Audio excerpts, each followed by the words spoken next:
Hello again everyone, coming back with Ren here. Today we'll be looking at something that is very basic in a chess endgame that you've probably learned or have been taught not long after you get into the game of chess. But nevertheless, if you still haven't actually heard of this concept, I still hope that this video comes as a useful one to you, because I guarantee you that you will always see this in your game, or at least in someone else's game when you're studying the endgame. Today we'll be looking at something that is known as opposition in kings and pawn ending, and before we go on any further, I want you to imagine that you're defending this position as white. As you can see, black's probably the one that is pushing on the king side and the queen side. This backward pawn on g2 and on b3 is not helping white at all in this position. And to be honest, perhaps this position is just going to be a draw at best for white. White is not going to win this. But imagine that you're in this position. You've probably defended pretty well in the middle game for hours and hours. And now you're in the end game. You're in a check and you have to move. Now there's several moves for white here that does not lose and maintain at least equality or chances to draw. And only one move that blunders. Can you actually identify the move that blunders and actually avoid it and steer your way to draw this game pretty quickly? We'll come back to this in the end of the video, but anyway, the timestamp is in the description, so feel free to jump around to the part that you care about. But to start it off, I would like to explain what the heck is a position and why it is a very important concept, especially when you're the one who is defending down a pawn right here in this position. Now I would like to understand a opposition as a king being in this cowboy standoff, right? Facing each other just like this, separated by a square right here. Of course, it can be vertically, it can be horizontally, it does not matter. Put in another way, opposition is basically trying to prevent your opponent when you're playing basketball to try to score a basket into your own ring. And if you let your opponent pass, your opponent is more likely to get a basket into your ring. And so in this position, it is very important to understand which side is to move right here. Because if it is white to move, then black is the one who has attained the opposition. As you can see, if my king were to move to any of this square to f3 or d3, the king will simply follow, and my opponent's king is probably not going to give any access to me to get into the position. And this is what is called by opposition, where your opponent's king is always in front of your king, and no matter what you do, he's going to follow you around and not give you any access into any of these squares that you want to. Now for you who have sharp eyes and brain, you might have said, okay, perhaps here we can just play pawn to e3, and yes, now I have the opposition, the king has to move and wherever he goes I follow. But this is another important point where you cannot promote your pawn if your king and your pawn is side by side. The pawn has to be few squares back in order to provide enough space for the king to support the pawn into promoting.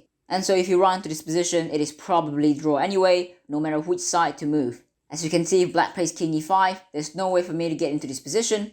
I probably have to play king to d2, but after king to d3 and king to let's say e2, I'm getting to the opposition, but I'm never going to make any progress right here. As you can see, king to f5, king to f3, I can just go king to e5, but it's just going to be the same thing. King g4, I'm just going to go like king to e4, this pawn is just going to be lost, this position is a draw, there's no way to make progress. But this position will not be so simple if it's black to move. Now if it's black to move, black will have to lose its opposition, because there's no way that black can move his other pieces and choose to not move. He has to move in this position.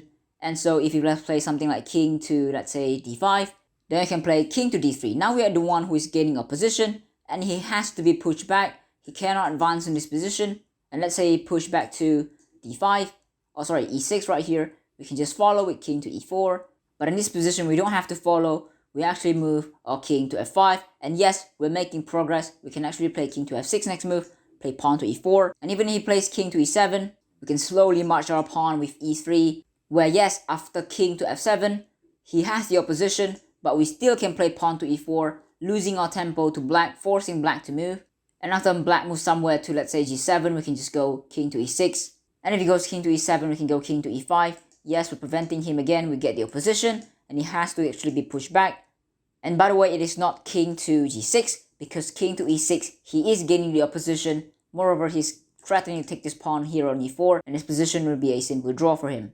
In this position, it's also not advisable to play pawn to e4, because king to f7, and wherever you go, he's going to follow, and you're never going to shake him off like that.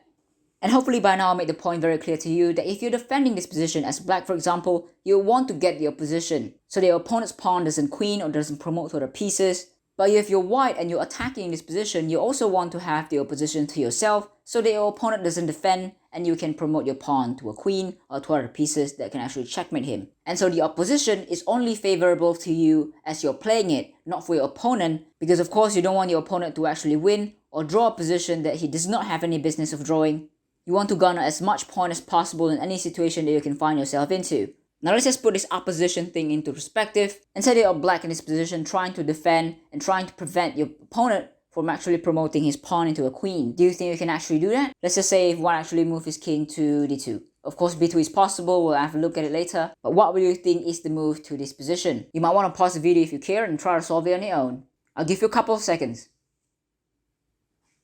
Right, so there's only one response to every move that white play, otherwise you lose this position as black. If you thought about king to d5, then congratulations, you're probably getting yourself trapped. With king to d3, he has the opposition, and you're probably going to be pushed back and lose the game. Anyway we go, let's say king to c5, he has king to c3 following you, and attaining his position to himself. Let's say if you move back to d5 with your king, he has king to b4, his pawn is ready to be pushed. King to b5, we have king to c4 again, the same story, opposition for white. What black's just going to be pushed back, he's no way of attaining the 5th rank right here. And I'm pretty sure I can navigate the rest of the story, I don't have to continue. It is the same story if you're thinking about king to c5, because after king to c3, he again has the opposition, you have to move, you have no access to the 4th rank. And the rest is just the same thing, and yeah, you're just going to be pushed back, this pawn is just going to push. The least obvious choice might be king to b5, trying to get this pawn on c2, but after king to d3 and king to b4, king to d4 here, black is still losing the opposition. What has the opposition is going to push this pawn here to promotion. So you've already realized that stepping into the 5th rank here is actually a big mistake for black. Hopefully there are squares like b6 and the entire 7th rank here also makes sense for you as to why black loses in this game. But the most important move in this game for black is to play king to d6, trying to maintain that opposition as white right here. Because here if white tries to push his king to the 3rd rank, we can just follow and we gain the opposition. Let's say, for example, king to e3. We can just go king to e5, and yes, now we have the opposition as black, and we are defending. And we're preventing this pawn from promoting. He goes king to d3, we go king to d5, and we're still getting the opposition. Again, as we said, pawn to c3 or pawn to c4 does not help white at all, because there's no way that white can make progress. The pawn has to be 2 squares behind the king after the king has attained the opposition that he needs, just as the one that we saw earlier in this video. And so yes, you can still defend this position as black, but you have to attain the opposition, which can only be achieved by playing king to d6 in this position. Now what if white plays king to b2 in this position? It's the same thing, we cannot go into the 5th rank, because once we do, he's going to gain this position by playing king to b3, and yeah, he's just going to advance his pawn, the same story. But if we go king to b6, we're just going to get opposition no matter what white does. Again, he could not push the pawn to e3 or e4, because we simply go king to b5, and we're defending pretty well. He's not going to get his king into 4th rank and 5th rank and advance his pawn into a queen right here. Now let's spice up the position a little bit with a pawn here for black who's defending. Again, the concept is very similar. You want to have the opposition for yourself while pushing this pawn to promote. Try to pause the video if you wanted to. But there's only one move here for white, and that is king to f4. Any move draws the game. Because the same story, right? After king to e4, you have king to e7. And after king to f5, let's say trying to advance to this position, we have king to f7 for black. And black's just defending pretty well. The only winning move here is king to f4. Because after king to e7, we get the opposition by playing king to g5. Again, king to f5 leads to the same story of king to f7. And so king to g5 has to be played. After king to f7, we get king to f5. Hey, as white, we get the opposition. We push black away. And we're just going to get this pawn on d6, promoting this pawn here onto a queen. And we're just going to win this game. Hopefully by now you can actually navigate your way to win this game without me continuing to the endgame and checkmating black, because that will take a lot of time. But let's just come back, right, to the thing that we care about, right? Which is in this position, there's only one move for white to lose this game. Now, spoiler alert, white actually went on to lose this game because he went to play the losing move instead. He plays the move queen to e3 in this position, hoping that if black plays queen to e3 and king to e3, king to f6, king to e4, yeah, perhaps you have the opposition as black. But my king is well advanced on the 4th position to probably defend this position somehow, prevent your f-pawn from actually pushing and promoting, but exactly forgot that he can actually move his other pieces and not the queen. In this case, black moves king to f6, and white quickly resigned the game because there's no way to avoid the opposition. Now if you take here on e5, black here takes on e5, and black has the opposition. If you play king to e3, of course I can play something else. I can play pawn to f5, I can play pawn to g5. Let's just put down the board pawn to f5, let's say, and I have the opposition. Wherever you go, king to d3, I go king to d5. And I have the opposition, I can push the pawn to winning. You're not stopping any of my pawn at all.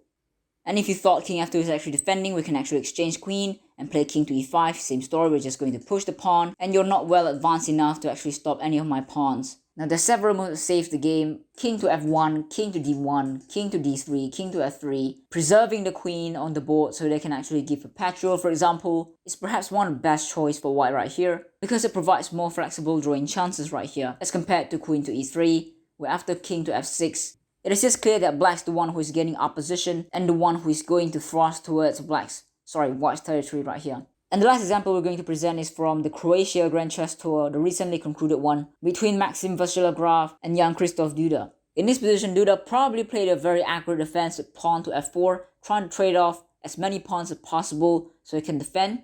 And after pawn to f4, because there's nothing better for white to do in this position, king to f4, king to e2, king to e4, king to d2, king to d4. In this position, probably Duda has played just a very nice defense, just trying to get the opposition for himself, right? Which is a very good thing. But after king to c2, he's not progressing in a standard way, in a way that actually defend the game. According to a few examples we've gone through in this video, the correct move seems to be king to c5, where yes, after king to c3, you have the opposition as white, but remember I have the tempo reserving move with pawn to b6. And haha, now I'm actually gaining the position back for myself, and you're probably not getting any progress for yourself at all. Pawn to b4, as we said, does not win the game at all because the pawn is already in front of the king. These pawns need to be some 2 squares back from the king after the king has gained a position, especially when we still have the pawn on b6 trying to defend and hold on to these 2 pawns right here. King to c6, even after pawn to a5 we can just take, and we can just go like king to b5, taking the pawn on a5 next move. King to c4, you thought you're gaining a position, but after pawn to b5, this is probably just crap. This is considered as 1 pawn. It's not going to make any progress here. The king cannot run to any of this 5th rank. Actually, if he runs to d5, I can just take the pawn. This is not going to be very nice for white. Instead, Duda plays king to d5 in this position, complicating the process to drawing the game. Because after king to c3, king to c5, we have pawn to b4 check, making him lose the opposition. And let's say after king to c6, we can go king to d4. Remember, king to c4 leads to something like pawn to b5 in this position, and it's not going to be winning for white. And so king to d4, where pawn to b5, we're not forced to take the pawn on b5, we can just play pawn to a5, and hey, we're winning. Instead, Maxim again blunders with king to d3, trying to get the opposition this way, but he forgot that after king to c5, king to c3, we have pawn to b6, that it is now black who has the opposition and is well to draw the game. But guess what? Duda did not play pawn to b6, he plays king to c6, losing the opposition to white, and after king to c4, the rest is just history, with this pawn pushing here on b file and a file. This is beyond any help. After pawn to b6, yes, Duda is actually having the opposition, but after king to b4, Duda is not able to actually stand face to the king anymore, and actually went on to lose this game in a very fashionable way. And yes, these are some of the top grandmasters in the world, and king and pawn endgames is actually considered to be pretty basic. Yet both of them are actually in a roller coaster of actually winning this game, drawing this game, or even losing this game at some point. And it just happened to be Duda who is losing this position after king to d5. But on the other hand, this game is played in a rapid time control, 25 minutes plus 10 if I'm not mistaken. And both sides are basically down to a minute or 2 in this position. But I mean, they're top grandmasters anyway. There's probably no reasons to actually lose this kind of position with 1 minute on the clock. And so I really hope that this does not happen to you where you're actually defending for, let's say, 4 to 6 hours in the middle game because of the bad opening, for example, and you get into this position, right, in the end game where you can defend with a accurate defense and you just blow it away. And so really with the concept of opposition and few trainings ahead, I hope that you can actually defend this kind of position pretty well in your game, whether it's a blitz, whether it's a rapid time control, or even classical time control. In a 4-6 hour long grind, you'll be able to defend this position if you're defending, and you'll be able to win this if you're actually winning. Right, so this is as much as I want to show you today with basics. And if you really do, please press the like button, as that will tell us more about, what content that you actually want to watch more of and what content you really hate. But otherwise, thanks for watching. See you soon.